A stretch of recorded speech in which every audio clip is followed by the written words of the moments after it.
मेरा नाम दीपक गुप्ता है और मैं एक सीनियर ऑप्टोमेट्रिस्ट हूँ।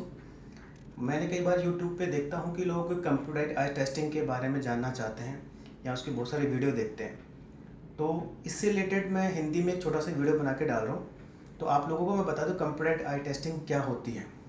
मेनली ये एक ऑब्जेक्टिव मेथड होता है जिसके द्वारा हम चश्मे का नंबर पेशेंट को देते हैं। लेकिन इसमें तरीका ऑब्जेक्टिव मेथड में मेनली 3 इंस्ट्रूमेंट काम में आते हैं। एक तो आपका एक कंप्यूटराइज्ड जिसको हम ऑटो रिफ्रैक्टोमीटर बोलते हैं, AR शॉर्ट के अंदर AR बोलते हैं। एक हमारा रेटिनोस्कोप होता है, ये भी ऑब्जेक्टिव मेथड होता है। एक कैरेटोमेट्री इंस्ट्रूमेंट होता है जो ऑब्जेक्टिव मेजरमेंट के लिए काम में आता है। लेकिन जो कंप्यूटर आई टेस्टिंग जो आम इंसान की भाषा में होता है, ये कंप्यूटर होता है।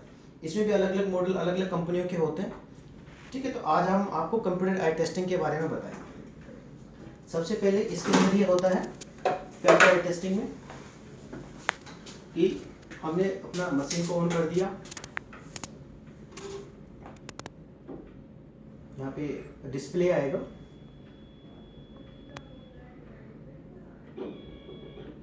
लेकिन उससे करने से पहले सबसे इम्पोर्टेंट बात यह है कि आपका जो पेशेंट है, पेशेंट की जो कंफर्टेबल जोन में सबसे पहले बैठा होना चाहिए। हमारा जो पेशेंट है कंफर्टेबल जोन में बैठा हुआ है पहले। दूसरी चीज़, उसकी यदि हाइट ऊपर नीचे है तो हमें थोड़ा सा उसको थोड़ा एडजस्टमेंट करना होता है। या तो चेयर को उठा के या हमारे कंप्यूटर की जो हमारा ऑटोरैफ कंप्यूटराइज्ड ऑटोरैफ है, इसकी चिन रेस्ट को ऊपर नीचे करके। ठीक है, तो हमने सबसे पहले यहाँ पे पेशेंट की चिन रखी। आप ये देख रहे हैं, ये हमने अपने पेशेंट की चिन रखा। इसमें एक इम्पोर्टेंट पार्ट ये है कि ये जो छोटा सा सिंबल बना हुआ है, ये टेम्पोरल के लिए बना कि आपका इससे पैरेलल होना चाहिए। तो ये जितना अच्छा इतना इसके पैरेलल रहेगा उतना ही अच्छा रीडिंग आती है इसके अंदर। ठीक है, आपका पेशेंट की चिन रेस्ट चिन पे लगी हुई है, फोरहेड रेस्ट फोरहेड चिपका हुआ है फोरहेड रेस्ट पे। तो ये प्रॉपर पोजीशन होती है। दूसरा, आपको पेशेंट को ये भी इंस्ट्रक्शन देना होता करने से पहले कि इसके अंदर एक आपको ऑब्जेक्ट दिखाई देगा बलून के रूप में या झोपड़ी के रूप में, हट के रूप में। तो आप ड्यूरिंग टेस्टिंग उसकी तरफ देखें। तो जितना पेशेंट उसकी दूरी देखेगा, अच्छे से अकोमोडेट नहीं करेगा, तो उतनी अच्छी इसकी रिजल्ट आएगा जो ऑब्जेक्टिव हम रिफ्लेक्शन कर रहे हैं। फिर हम पेशेंट का इधर करते हैं। सबसे पहले इधर डिस्प्ले में दिखाइए। सबसे पहले ये पेशेंट का आपको आई दिख रहा है पूरा, इसके अंदर हम इसको शार्प कर रहे हैं बिल्कुल धीरे धीरे। ये साफ होता जा रहा है। ठीक है, ये ऑटोमेटेड मोड पे है तो अपने आप रीडिंग लेता ही। आप देख रहे हैं यहाँ पे 3 स्फेरिकल सिलेंड्रिकल एक्सिस तीनों आ गए हैं यहाँ पे। इसमें ये कंबाइंड है, इसमें 2 चीज़ें एक साथ आती हैं। रिफ्रैक्शन पार्ट भी है, साथ में कैरेटोमेट्री पार्ट भी है। कैरेटोमेट्री की हमें जरूरत नहीं है, वो हम जब आँख का अल्ट्रासाउंड करते हैं तब काम में आता है। कॉन्टैक्ट लेंस का ट्रायल दे रहे तब काम में आता है। ठीक है, दूसरा फिर हमने राइट आई का पहले आप निकालिए रीडिंग, उसके बाद हम लेफ्ट आई का निकालेंगे।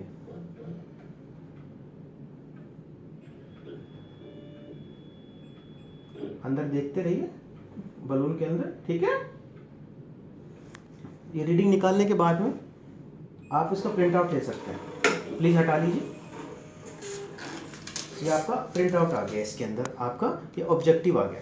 लेकिन ये नहीं कि ऑब्जेक्टिव ये आ गया तो आप पेशेंट को यही नंबर लिख के देंगे, नहीं। उसके बाद हमें सब्जेक्टिव रिफ्लेक्शन करना होता है कि ये जो रीडिंग आई है इसमें से पेशेंट कितना एक्सेप्ट कर रहा है। अच्छा, एक इम्पोर्टेंट पार्ट और है कि जब हम पेशेंट का रिफ्लेक्शन ऑटोरैफ कर रहे होते हैं, कंप्यूटर आई टेस्टिंग कर रहे होते हैं, तो ये जो हम अप डाउन करते हैं ये वाला, इसके अंदर कम से कम 2 फिंगर्स का गैप रहना चाहिए आइडियली। इससे क्या होता है, रीडिंग जो एक मेरा जो पर्टिकुलर एक्सपीरियंस है उसके हिसाब से इसकी रीडिंग थोड़ी और बेटर आती है। वैसे तो बहुत सारे फैक्टर होते हैं कि आपका लेंस पे जो लेंस है आपका कंप्यूटर का, उस पर डस्ट नहीं होनी चाहिए। पेशेंट प्रॉपर बैठा हुआ होना चाहिए, पेशेंट को इंस्ट्रक्शन प्रॉपर होना चाहिए, जो उसके सेंसर है वो क्लीन होने चाहिए। तो कंप्यूटर आई टेस्टिंग का मतलब है कि सिर्फ एक ऑब्जेक्टिव रिफ्लेक्शन होता है, इसके बाद सब्जेक्टिव करना बहुत जरूरी होता है। वो एक ऑप्टोमेट्रिस्ट जो अपने स्किल के हिसाब से प्रिस्क्राइब करके देता है। नेक्स्ट वीडियो में हम सब्जेक्टिव रिफ्लेक्शन के बारे में डालेंगे। Thank you.